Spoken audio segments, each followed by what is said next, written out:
બોલો મસ્ત રામ બાપાની. એટલે કેમ હાવ ઝાકળ પડી ગયો? બોલ શ્રી મસ્ત રામ બાપા જય જય સીતા.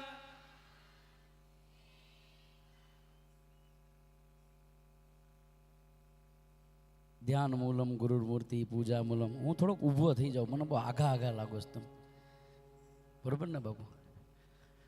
ધ્યાન મૂલમ ગુરુ મૂર્તિ પૂજા મૂલમ ગુરુ પદમ મંત્ર મૂલમ ગુરુ વાક્યમ મોક્ષ મૂલમ ગુરુ કૃપા ગુરુ બ્રહ્મા ગુરુ વિષ્ણુ ગુરુદેવ મહેશ્વર ગુરુ સાક્ષાત પરબ્રહ્મ તસ્મૈ શ્રી ગુરુવે નમઃ.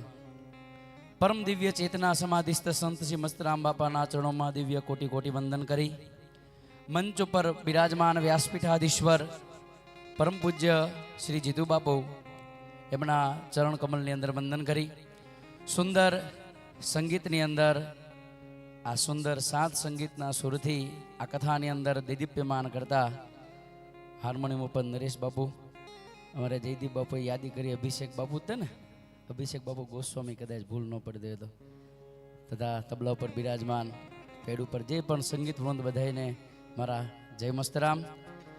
સુંદર સાઉન્ડ ડિપાર્ટમેન્ટ એમને પણ મારા જય સિયારામ જય મસ્તરામ. ત્યારબાદ આખી કથાને વર્ષોથી જેઓ એક કેમેરામાં કંડારી રહ્યા છે આવા કેમેરા ડિપાર્ટમેન્ટને પણ મારા જય મસ્તરામ. અને કથા મંડપમાં બિરાજમાન દરેક ભાવિક ભક્તજનો, માતા બહેનો, વડીલો, દરેક મસ્તરામ બાપુના આશ્રિતોને મારા જા જય તે કરી જય મસ્તરામ. હનુમાન જયંતીનો પવિત્ર દિવસ, ક્યો તો ઉડગણ બધું, ક્યો તો રત્નાગર જારું, ક્યો તો જાવ આકાશ ઇન્દ્રના સંડારું, ક્યો તો જાવ પાતાળ શેષ વાસુકી સહારું. હનુમંત કહત રામ પ્રભુ મેં બાનર બિનતી કરું, લંકા ઉખેર રાવણ સમેત દખણ છે ઉત્તર ધરું. જે રામજીના કામ માટે સદાયને માટે તત્પર એવા શ્રી હનુમાનજી મહારાજની આજ હનુમાન જયંતિ મહોત્સવ, અને એ મહોત્સવ દરમિયાન આજ શ્રી મસ્તરામ ધામની અંદર આયોજિત 31મી રામકથા એના નવમ દિવસનું અહીંયા ચરિત્ર ચાલી રહ્યું છે. કથામાં કે બહુ જાજો વિક્ષેપ નથી કરવો, મને ખૂબ સાંભળ્યો છે અને પૂજ્ય બાપુ બહુ સુંદર એમની વાણી થઈ, કારણ કે સંગીતનું જ્ઞાન અને એટલું સુંદર સુરાવલીની અંદર કથા વાંચી રહ્યા છે, એટલે કોઈ કથામાં વિક્ષેપ પાડવાનો મારો કોઈ અધિકાર પણ નથી. તો ખૂબ સુંદર બાપાના આશીર્વાદથી આ બધું થાય છે અને બાપા કરાવે અહીંયા કોઈ કારણ. આપણે કથા દરમિયાન પણ રોજ કહેતા હતા મસ્તરામ ધામની અંદર બાપાના દર્શન કરવા જવા ત્યારે સૂત્ર લખ્યું છે, મસ્તરામ મસ્તી में लीन सबका मुजरा ले,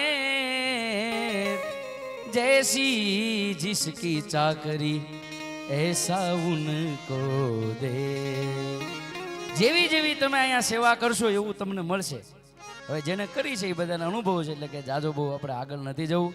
તો જે અહીંયા માત્ર એક જ ભાવ છે અહીંયા, અને ભગવાન રામચરિત માનસની અંદર ભગવાન રાઘવેન્દ્ર સરકાર વારંવાર આ વાત કહી રહ્યા છે કે હે ઇન્દ્ર, ભરતજી મહારાજ જ્યારે હાલીને જતા હોય ભગવાન રામજીને મળવા માટે, ઇન્દ્રદેવ આડા રસ્તાની અંદર વિઘ્ન ઊભા કરે અને ત્યારે આકાશમાંથી આકાશવાણી કરી અને ભગવાન રાઘવેન્દ્ર સરકારના સંદર્ભની અંદર વાત કરે, સુન સુરેશ ઉપ દેશ હમારા રામ હી સેવક પરમ પિયારા. ભગવાન રામજીને વાલામાં વાલા હોય તો એના સેવક છે, એમ ભગવાન રામજીની પરંપરામાં મસ્તરામ બાપાને વાલા હોય તો સેવા કરનાર છે.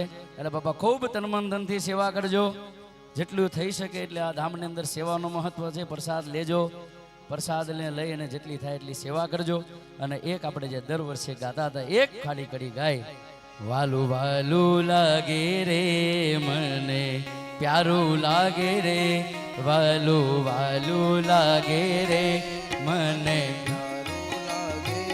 ઓ મસ્ત રામ બાપાનું નામ અમને વાલું લાગે રે, મસ્ત રામ બાપાનું નામ અમને પ્યારું લાગે રે, વાલું વાલું લાગે રે પ્યારું પ્યારું લાગે રે, વાલું વાલું લાગે રે પ્યારું પ્યારું લાગે રે.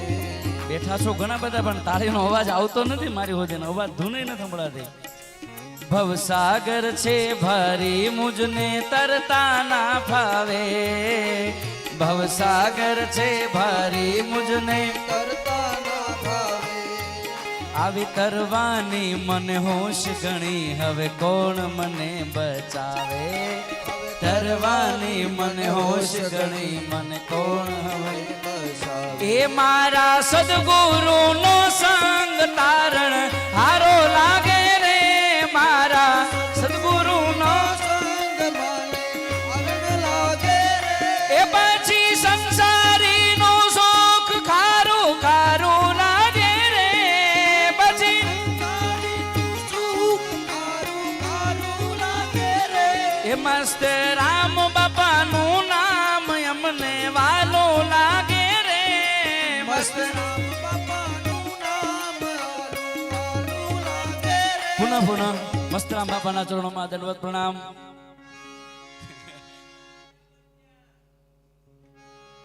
હા ભાઈ એકવાર. ओ मेरे भारत का बच्चा बच्चा जय जय श्री राम बोलेगा, मेरे भारत का बच्चा बच्चा जय जय श्री राम बोले. तो बोलो हर घर में बस एक ही नाम जय श्री राम, हर घर में बस एक ही नाम, एक ही नारा गूंजेगा, हाँ मेरे भारत का बच्चा बच्चा जय जय श्री राम बोलेगा बोलेगा. बच्चा जय जय श्री राम बोलेगा. ओ मेरे जांजमेर का बच्चा बच्चा जय जय मस्त राम बोलेगा, मेरे मेरे का बच्चा बच्चा जय जय श्री राम बोलेगा. કાલી ગલી ભાષા બધા અહીંયા વક્તા વારાફરતી આવી અને બધા સંભળાવે છે. જેવું અહીંયા બાપા હુજાડે એવું બધા બોલી શકે છે. તો પુનઃ પુનઃ પૂજ્ય જીતુ બાપુના ચરણોમાં દંડવત પ્રણામ કરી અને સાધુ પુરુષ એનું સુંદર હું કથા 2-3 વખત મેં સાંભળી, સુંદર વ્યાખ્યાન એને રામચરિત માનસના સંદર્ભમાં કર્યું. તો બહુ ખૂબ આનંદની વાત છે. દરેક સંગીત વૃંદ પણ ખૂબ સુંદર અહીંયા એમની સેવા આપી રહ્યા છે, સાઉન્ડ ડિપાર્ટમેન્ટ. અને હું તો કથાકાર છું જ નહીં, મસ્તરામ ધારાનો સેવક છું, કારણ કે અગાઉ પણ બોલ્યો છું. અને ભગવાનની આ કૃપાથી અને તમારા બધાના આશીર્વાદથી ખૂબ આનંદ થાય છે. બસ તો આવીને આવી બાપા બધાય પાસે સેવા કરાવતા રહે એ ભાવના સાથે હું જ્યારે નીકળ્યો ને ત્યારે વિચાર કરતો હતો, કારણ કે મારે અત્યારે દિહોર કથા શરૂ છે. એટલે કથા બપોરે સુધી કરી અને પછી મેં કીધું ભાઈ આવું પ્રશ્ન છે, પણ નીકળો ત્યારે મનમાં ચિંતા હતી. મેં કીધું કેમ થશે, સેવામાં વારો આવશે કે નહીં આવે, પણ બાપાની દયાથી બધી સેવાનો લાભ મળી ગયો છે. એટલે મારો ધક્કો સફળ થઈ ગયો છે. અને આવડી સુંદર કથાની અંદર મને બોલવાનો મોકો જીતુ બાપુએ આપ્યો, એ બદલ એમનો પણ ખૂબ ખૂબ આભાર. બધા સંગીતવાળાએ મારો ખૂબ સુંદર સાથ આપ્યો, તમારા બધાનો પણ ખૂબ ખૂબ આભાર. સાઉન્ડવાળા આપણે ભાઈ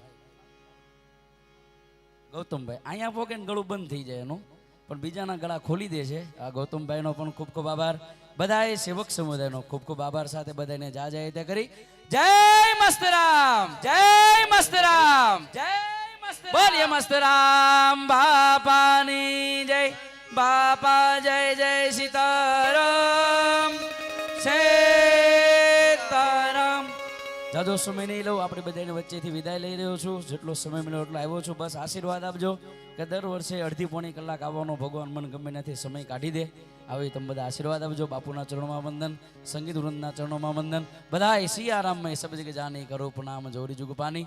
બધા એના ચરણોમાં વંદન સાથે જય સિયારામ, જય મસ્તરામ.